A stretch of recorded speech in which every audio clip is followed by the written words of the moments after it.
Okay, so in this video we're going to look at all of the C major diatonic modes in one octave configurations using a couple of different sets of fingerings.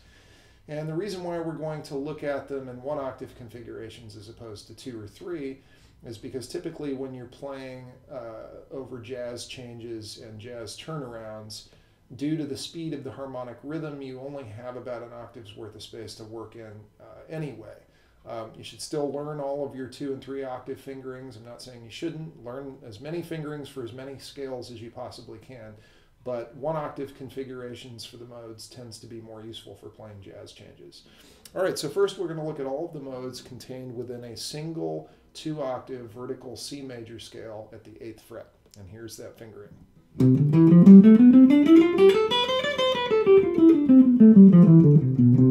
And one more time.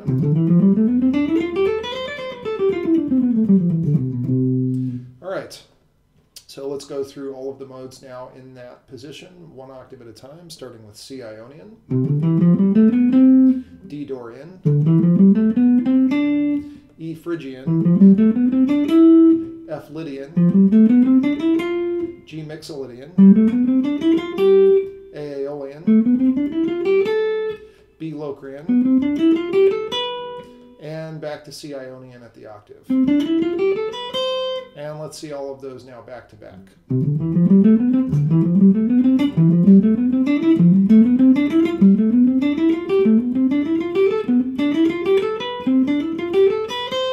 And let's look at them backwards.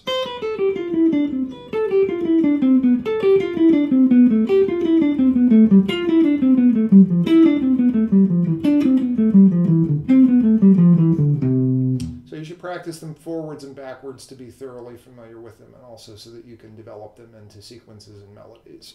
All right, so the next set of fingerings that we're going to look at are horizontally moving fingerings, starting with C on the 3rd fret of the A string. And we're going to look at a pattern using 3 notes, 3 notes, and 2 notes per string for all of the modes. So starting with C Ionian, 3rd fret, D Dorian, 5th fret, E Phrygian, 7th fret, F Lydian, 8th fret, G Mixolydian, 10th fret, A Aeolian, 12th fret, B Locrian, 14th fret, and back to C Ionian, 15th fret. And let's see all of those back to back.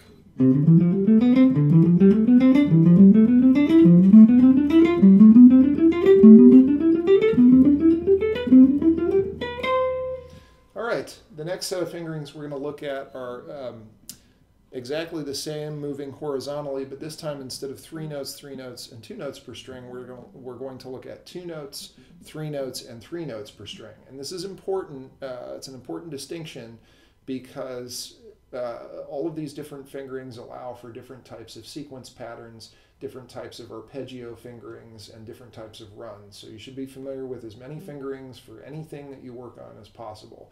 All right, so 2, 3, and 3 notes per string. C Ionian, D Dorian, E Phrygian, F Lydian, G Mixolydian, A Aeolian, B Locrian, and back to C Ionian. And let's see all of those back to back.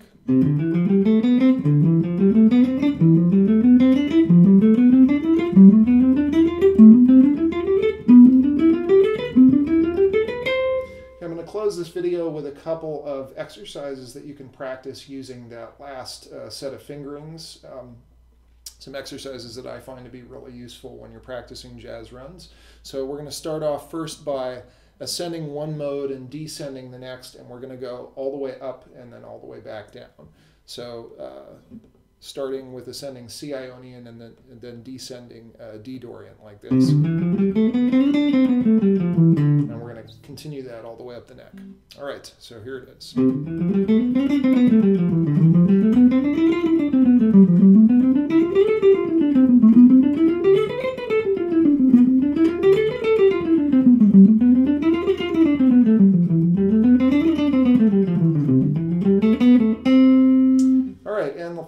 exercise we're going to take a look at is kind of a bebop exercise where we ascend the mode and then turn around on the 6 and 7 and then come back down like so. And this just has a really neat kind of swing sound when you apply it to all the modes. So C Ionian, D Dorian, E Phrygian, sorry,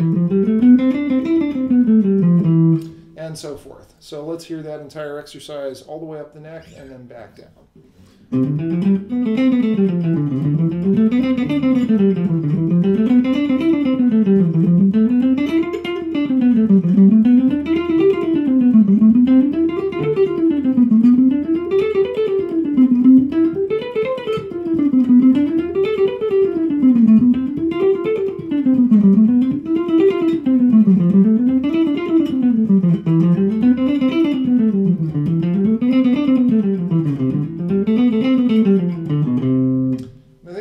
That's a really useful exercise for getting a sense of how to play swing and bebop lines. Okay, so one of the questions that comes up is why do we learn all these different fingerings for scales and modes? And the answer is that then we can play runs which go all the way across the entire neck. We're not stuck in a single vertical position, and we can play certain types of runs and sequences easier that way. So here's an example of a run in the key of C major using a couple of different sequences, and let me just demonstrate this.